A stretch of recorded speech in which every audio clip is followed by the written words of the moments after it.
Ballarat is one of the most architecturally breathtaking legacy dungeons in the DLC.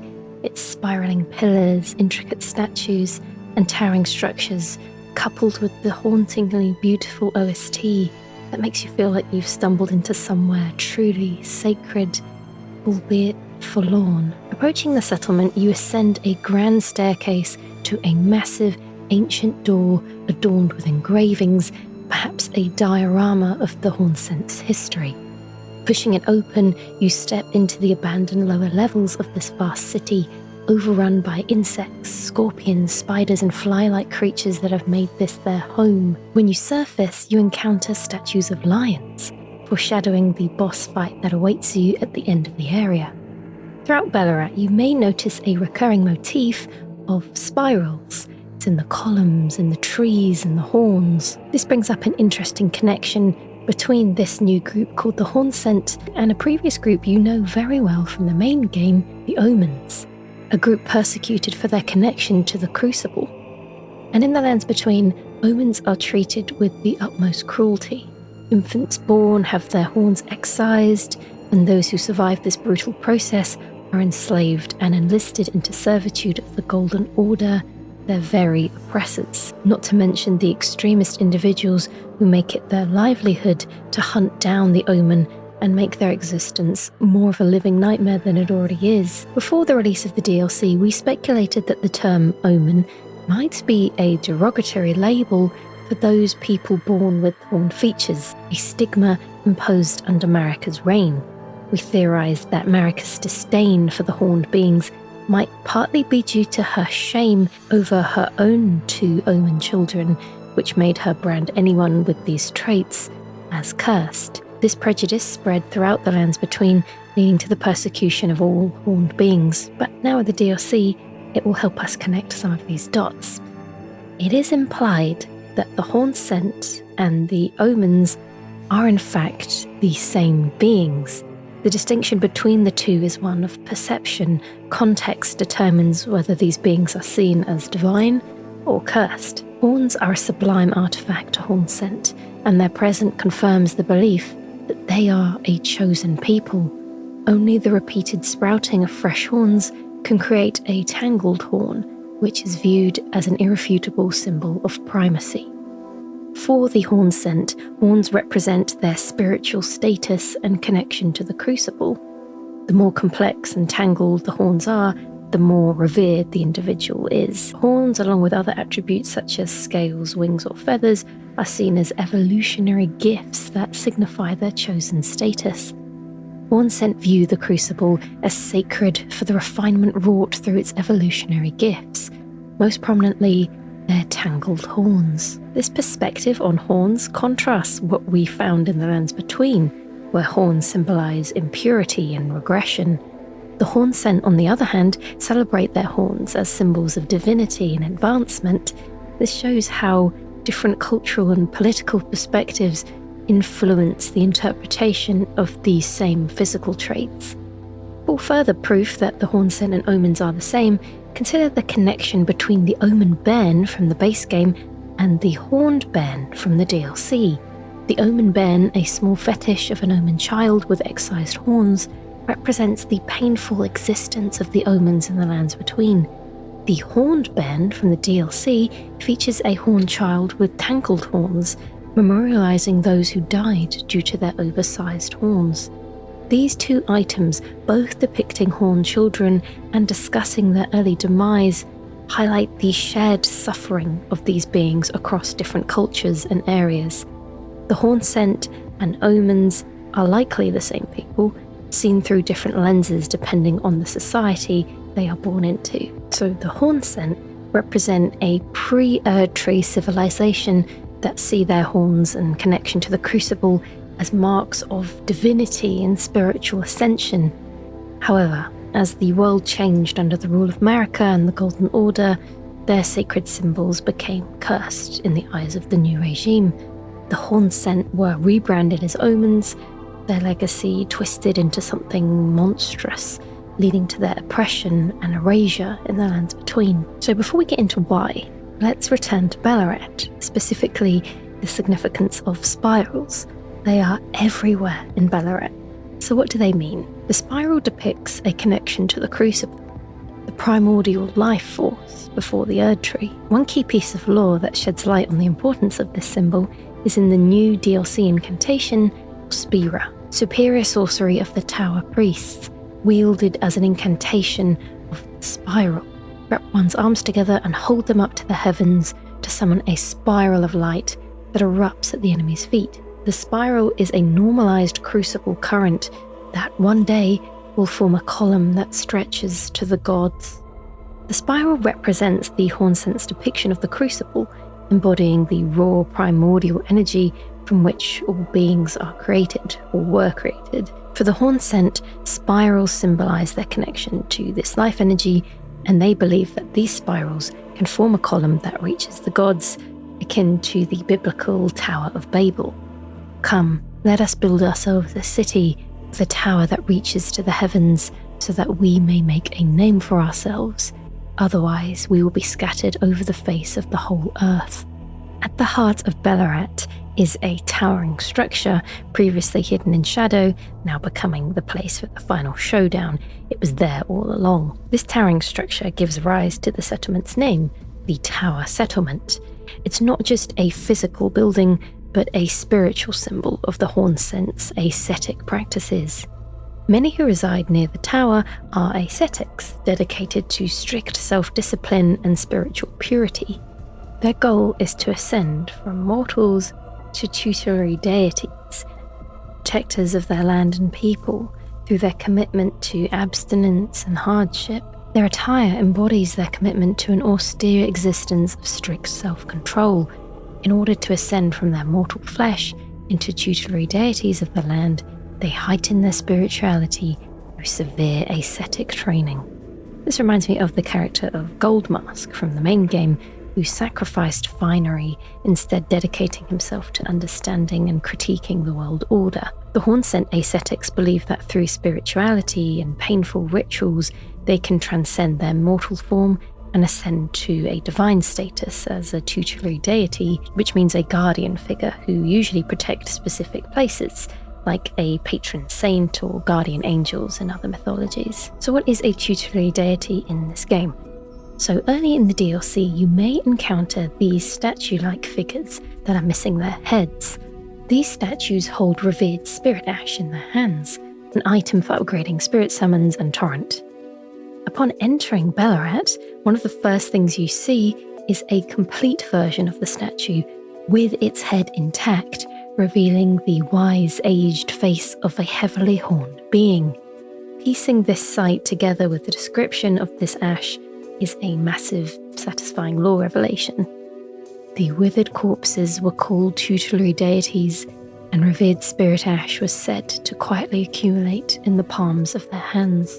These statues aren't merely artistic representations, but most likely actual remains of deceased Hornsent, specifically those having achieved the rank of a tutelary deity. However, despite their status, they were not immortal and probably perished during the Crusade. Their desecrated corpses are missing their heads, suggesting this was a targeted attack to remove the offensive origin of their horns. So how does one become a tutelary deity? The Curseblade Cirque, a ceremonial item, was part of this process, employed by the ascetics who strove to become tutelary deities as a ritualistic object in their self-flagellating dances. Curseblades endured painful rituals, wielding these backhand blades while contorting and spinning in this dance to draw blood and prove their devotion. However, these beings were specifically failures, and their own people shunned them. Before the Land of Shadow fell into its current state, and before Messmer's crusade, these Curseblades were imprisoned. Long ago, before the land was overshadowed by invasion, this scourge was shunned, and the Curseblades were imprisoned. It was during this confinement that Mira met Labyrinth, and upon her death, Labyrinth was plunged into a devastating darkness. We get a fragment of a tragic story between two particular Curseblades, Mira and Labyrinth, who met in captivity. After Mira died somehow, Labyrinth appeared to have been consumed by grief, which you can see reflected in their boss fight. They use the move literally called Darkness to represent the void of sorrow that they fell into. Despite the harshness of their society, the cursed blades you find in the DLC continue to dance, a haunting reminder of the sacrifices demanded on the path to divinity. Another way to contact divinity is through a connection to divine beasts.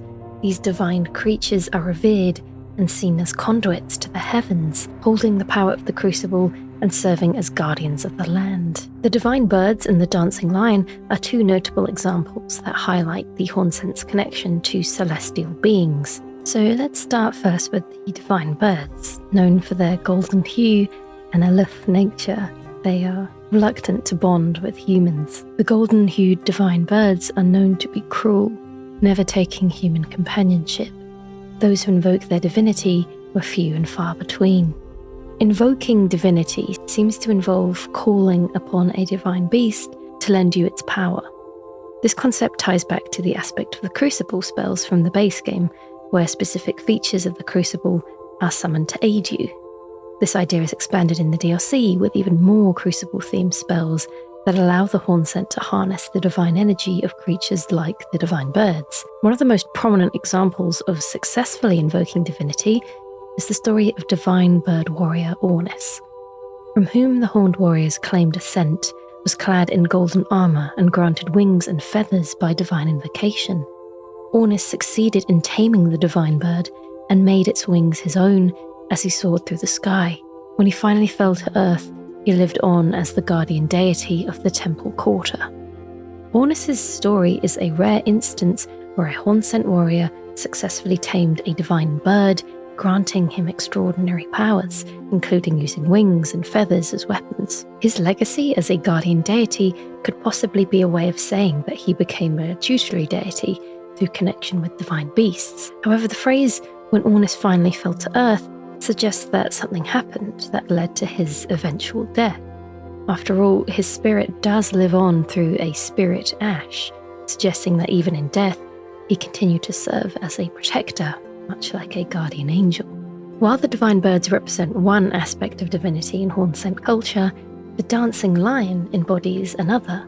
This divine beast serves as the area boss of Ballarat and is characterized by its crazed, cavorting dance, conducted at the Tower Festival. Divine beasts are messengers of the heavens, and their rage mirrors the tumult of the skies, of which storms are the pinnacle. The Dancing Lion is a unique boss fight that blends dance, storms, lightning, and frost, creating a spectacle of divine fury. So what exactly are we looking at here? Well, this lion isn't a literal animal. Most of you have probably seen this, but deconstructing the boss model reveals two figures, presumably Hornsent, controlling the creature from within. You get a hint of this before and during the fight, particularly in how humanoid the hands and feet are that manipulate the lion, lifting up its jaw and stamping on the ground. These are sculpted keepers, individuals adept at invoking divinity. Among the divine beast warriors, only those who truly excel at divine invocation become sculpted keepers and are granted the honour of the lion dance. The sculpted keepers don the dancing lion costume and summon the lion's divine energy, allowing them to channel its power. I really enjoy that FromSoft included an almost fully rendered model of sculpted keepers beneath the costume to confirm that these dancers are indeed channeling a lion's power. This ritual likely began as a ceremonial practice, but was later repurposed for war during Messmer's crusade.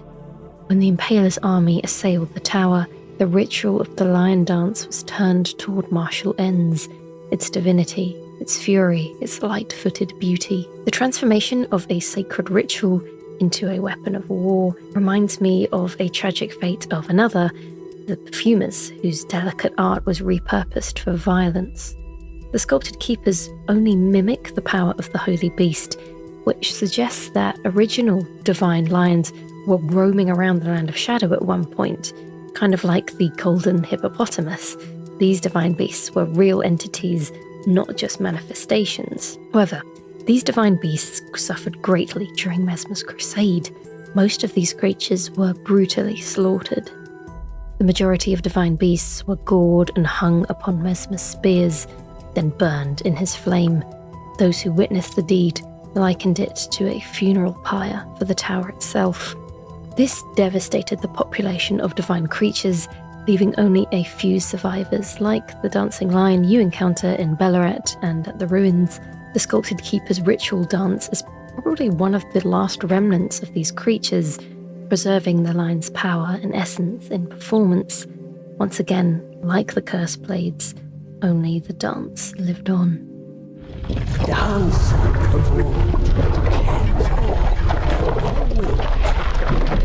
cruelty. So who is that voice calling out to the divine lion? Who is the old woman, and what is her earnest prayer? Hidden in a locked storage room in Bellaret, you will find a bent and aged older woman. Funnily enough, the key to unlocking the room also has a spiral design, once again hinting at a connection to the Hornsent and the Crucible. When you encounter her, Grandam as she is called, is tucked away in a cluttered room filled with relics. A headpiece resembling that of the dancing lion is next to her, hinting at her role in the rituals surrounding this divine beast. She bears massive spiraling horns, so large and complex that they seem to obscure her eyes. Who art thou, stranger? By the look of thee, another of Messmer's peons, methinks. Tell me, does thy kind never weary grow? She is filled with anger and suspicion. If you try and talk to her before defeating the dancing lion, she mistakes you as one of Messmer's followers. Our lands were by thy kind set aflame, our tower by thy kind veiled in shadow. Thou camest, robbing us of all, spoiling all. She accuses you of being part of the fiery crusade and the concealment of the Great Tower. Her words are laced with bitterness and grief, and she shows no fear of death, taunting to strike her down if you so wish. She clearly has a passionate hatred towards Messmer, Marika, and anyone else associated. Interestingly, Grandam makes a rare reference to the word Omen, cursing Marika and her children by invoking the sacred beast's wrath. The curse of the Omen shall strike thee down. Using this term is curious because it's pretty much the only time the word Omen is used in the DLC. It's also in lowercase, indicating that she's using it in the literal sense, an ominous sign of divine retribution. However, this could have double meaning given that the Hornsent and Omens are the same people. She may be reclaiming the term Omen, aware that it is a mark of shame and curse under Marika, and turning it into a symbol of vengeance. In this context, the curse of the Omen could represent the Hornsent's ultimate revenge, with the sacred beast enabling the wrath of the Hornsent people. After all, Grandam is the voice that calls out to the dancing lion before the boss fight. Her voice and prayer have the power to awaken the beast and deliver justice. She's not just an old woman trapped in a storage room, but a senior spiritual figure, imperative to the success of the ritual of summoning divine power. This is why the headpiece that drops from the boss states that it no longer responds to the old woman's earnest prayer, implying that it did so previously. If you strike down Grandam before encountering the dancing lion, the boss cutscene changes. Grandam's voice is more strained as she performs that prayer while dying. Beast, from higher sphere delivered, we beg of thee. Rise. And one of her lines actually changes from discussing the state of the tower to addressing a foulness, presumably the one that you have brought. Send away the foulness, fatal. This difference strongly suggests that only Grandam or someone of her authority can empower the dancing lion. The fact that they programmed the cutscene potentially covers a lore hole, ensuring that even if Grandam is killed, she still manages to invoke the divine power of the dancing lion with her final breath. Once you defeat the dancing lion and return to Grandam, her tone changes significantly. The atmosphere in Bellaret has shifted with the defeat of the divine beast, and Grandam seems to have sensed that something important has happened. To fully engage with her, you must wear the divine beast head, which drops from the boss. I really like this feature. It reminds me of a mechanic in Bloodborne where you must wear specific armour to interact, for example, with Sister Adela, namely clothing connected to the church, so she will believe that you are here to save her. In this case, wearing the beast's head makes you look like a sculpted keeper to Grandam. Does a sculpted keeper stand before me? Oh! As I felt the sacred beast's essence fade, a great anxiety welled up within. Forgive this old woman her foolish fears. Grandam has quite an endearing reaction here, and her demeanour changes dramatically from the defiant, hostile lady earlier. I almost feel a bit bad for deceiving her. She mentions recognising the sculpted keeper by smell, which confirms that she probably can't see from the large horns impairing her vision. If she could see, she might realise that it's just someone wearing a lion head, not actually a sculpted keeper or divine being. But anyway, she's genuinely in awe of the presence of a sculpted keeper before her and urges you to seek revenge against Messmer. Take vengeance upon Messmer and his lot. They who betrayed us, they who burned us. Let them face in thy wrath their just deserts. My song will I sing in service to thee. She then recites the same prayer that you hear at the beginning of the boss cutscene. When you return to Grandam later, she warmly welcomes you and offers you a good old-fashioned home-cooked meal. Pardon me, my dear, where are my manners? Surely thou must hunger, O sculpted keeper. I prithee, partake of this modest dish. She serves you up a bowl of scorpion stew, a traditional dish of the Hornsent, scorpion claws simmered in a black soup, totally not at all Resident Evil food. Once made with love by a certain elderly woman for the family table, having long gone cold, this soup gives off a rank, sour smell. Like a loving grandmother, she continues to offer more stew if you run out. Partake of my stew, shouldst thou be by hunger's pangs beset. Thou art sure to feel thy vigour restored. Though if the flavour doth thy tongue offend, I care not if thou throwest it away. After you defeat Messmer and return, Grandam rewards you with a special dish, gourmet scorpion stew, prepared with extra care and love. The thoughts and feelings of the cook melt and blend into the stew, but those who can distinguish the taste of love, few and far between. Partake, partake, until thou art sated. How passionate Grandam becomes upon this news and the feast that she prepares. It's clear that the defeat of Messmer means much for her and her people, which leads me to the final important component of the Hornsent I would like to discuss, and it's one with no name, simply referred to as Hornsent.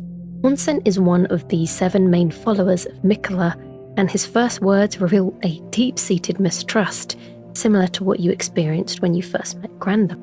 Your kind are not forgiven. The Erdtree is my people's enemy. By Marika long betrayed. Set aflame. I believe Miquella's apologies when he says our delivery will come, but never will I see your kind as worthy. Hornsent is instantly very wary of you and your kind. However, because you share a common goal, following the footsteps of Miquella, he does not view you as an enemy. For now, provided you stay true to your shared path. Throughout your DLC journey, Hornsent assists in tracking Miquella's whereabouts, providing crude sketches as maps and helping you with a few bosses.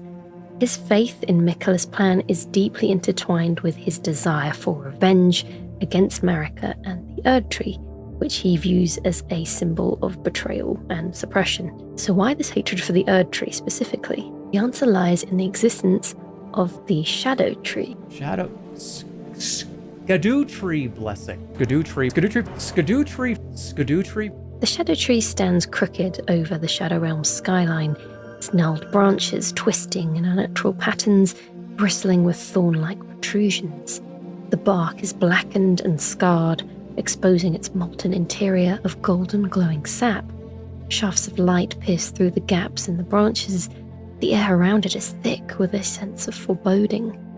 In contrast, the Erd tree is bright and majestic, with a glowing trunk and branches that cast a warm, inviting light.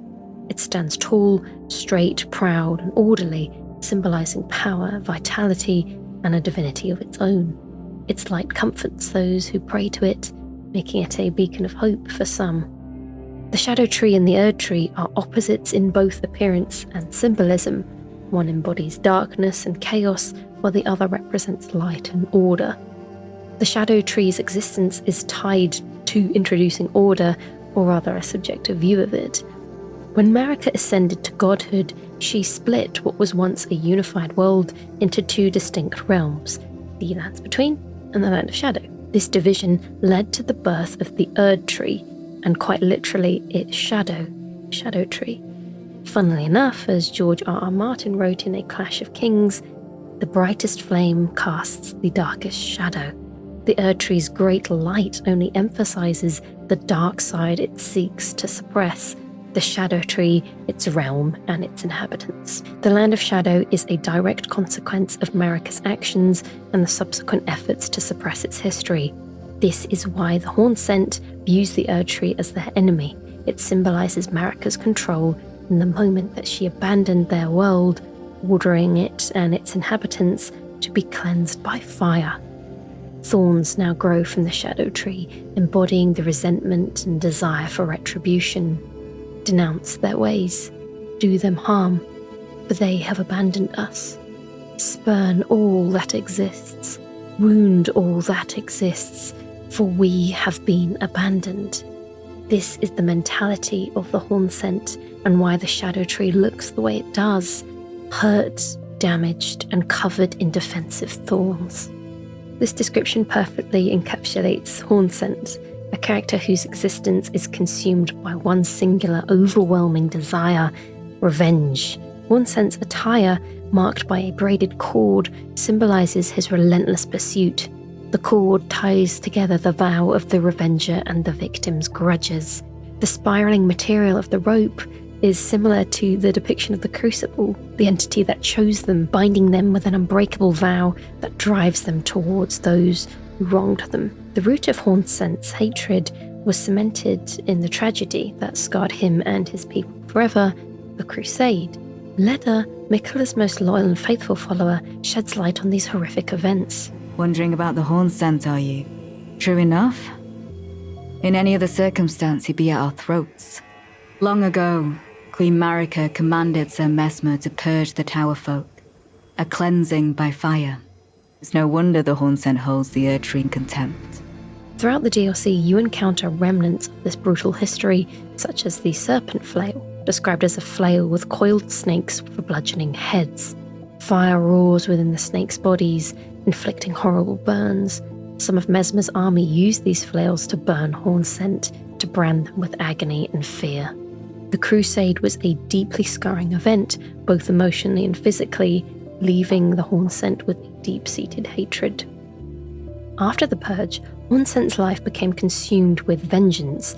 His unpersonable nature, evident when your interactions with him, reflect a man twisted by a quest for retribution. While this quest gives him a purpose, it also leads to his eventual downfall. At one point, you can suggest to Leda that Hornsent be removed.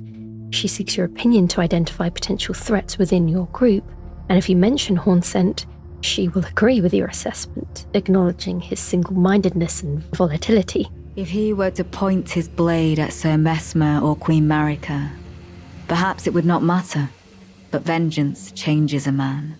And one day, his blade may turn towards Miquella the Kind. Regardless of your choice, the most pivotal decision comes when you can summon Hornsent for a boss fight against Messmer. If you choose to summon him, his fiery hatred explodes. Messmer, foe of my beloved people, in vengeance for the flames, my blade I wield. For Hornsent, this battle is more than just a fight. It's an opportunity to enact the revenge he so longed for. And upon your victory, he will say, Did you see Messmer's face? 'Twas sublime. A very tangle of snakes. To think he dared call us savages, when he himself was most base of all. However, this is bittersweet. When Hornsent takes grim satisfaction in Messmer's downfall, it doesn't actually bring him the peace he was seeking. Instead, it deepens his thirst for more revenge, more vengeance, more bloodshed. Yet, unquenched remains my thirst for revenge. The death of Messmer was merely the start. Now comes the Piper to collect from Marika, her offspring, and all the Erdtree's denizens. If Miquella's redemption soothes the ache that throbs within, demanding blessed vengeance, then I wish not to be by him redeemed. The death of one enemy only sharpens his desire to find another. Hornsent is trapped in an endless cycle of vengeance, a futile quest from which he cannot escape. His unyielding desire for revenge even leads him to abandon his loyalty to Miquella, rejecting the once shared goal. He wants the desire for revenge to remain within him, a twisted source of purpose. Tragically, later in the game, Hornsent will invade you. He realizes that you are associated with the Erdtree and seek to enter it to become Elden Lord. This connection makes you a target for his bloodlust. With such an unending goal, putting him down here is arguably an act of mercy. If you defeat Messmer without summoning Hornsent, his reaction is utter despair. Denied the chance to enact his long-sought revenge, he is left questioning his worth and purpose. What cruelty is this? Who would rob me of my one vital purpose? Am I so feeble, witless, dull of blade, that vengeance was never to have been mine? You might think, well, I did you a favour, an eye for an eye, a life for a life, but vengeance is rarely so simple. Hornsent does not see it this way, as his despair deepens. Oh, mother. Oh, most cherished wife and child. It seems vengeance was not mine to enact. Where now should I point my tired blade? He mentions a mother, a wife, and a child, which may offer a glimpse into the pain and motivation for this behaviour. The loss of his family, whom he believed he could redeem through killing Messmer. Yet, even in his defeat, he remains convinced that violence is the only answer, the only way to honour those he lost. It shows his more vulnerable side, that despite his cold exterior, he is a man inside deeply scarred by loss. You can actually offer Hornsent the scorpion skew, the meal that Grandam gave you. This home-cooked dish, symbolising warmth and togetherness, confronts the cold, hostile man. Initially, Hornsent is offended, thinking you view him as a beggar in need of charity, but the nostalgic scent of the stew eventually seduces him. But this dish, 'tis fair of the tower. I remember fondly this kin-clad scent. Brings back memories I'd all but forgot. This moment reveals flashes of the Hornsent's past, memories of his family and happier times. These memories now only serve as a bitter reminder of what he has lost. By my troth, is but a dismal copy. Indeed, I think it rather plain to see. Things once broken can never be the same. Hornsent's refusal to dwell on the past or form new bonds highlights how far he has gone. His loss drives him, the loss of his family, and should you choose this path, the loss of closure through revenge. Even when denied his chance, he finds no peace, only further pain and anger. I have no wish to wax nostalgic about days gone by, nor do I yearn to friendship kindle. As the story progresses, Hornsent's inability to achieve closure drives him further into despair, leading to one of the final confrontations, the Battle of Leda and her allies. Hornsent once again turns his blade in your direction. Seeing that he is no longer a threat to Miquella's plans, Leda seems to have allowed him to join her in the final fight against you. When Hornsent falls, His last words once again reveal the motivator for all of this. His story is a tale of the cycle of destructiveness and hopelessness that vengeance brings.